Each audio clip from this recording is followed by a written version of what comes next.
আসসালামু আলাইকুম।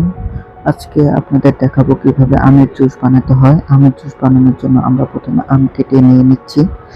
আম সুন্দরভাবে পিস পিস করে কেটে নেব। দেখেন একটা আম দিয়ে দিয়েছি। পরে ২ নম্বর আমটা দিচ্ছি।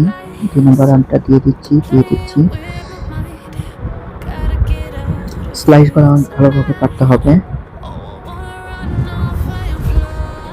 আমের আঠিতে দেওয়া যাবে না। আঠি আসলে অনেকে খায়, অনেকে খায় না। আর ব্লেন্ডারের ভিতরে আঠিটা দেওয়া যাবে না। আঠিটা দিলে পরে মিক্স হবে না, ভিতরে যে কুল অংশটা থাকবে সেটা নষ্ট হয়ে যাবে। এরপর দিয়ে দিচ্ছি গুঁড়া দুধ। গুঁড়া দুধ দেওয়ার পরে গুঁড়া দুধটা পরিমাণ মতো দিতে হবে। 2টা আমের জন্য আমরা 2 টেবিল চামচ গুঁড়া দুধ দিয়ে দিয়েছি। আনুমানিক এখানে মাপা ছিল।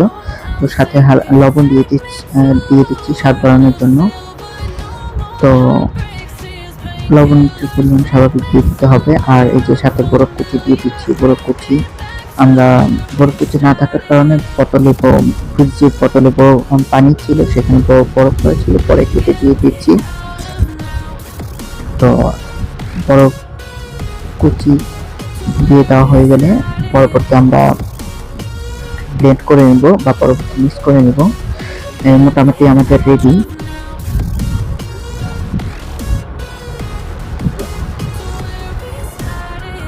আসলে এখানে 1 মিনিট অপেক্ষা করতে হবে। যে ঠান্ডা পানি দিয়ে নিচ্ছি আমরা পরবর্তী।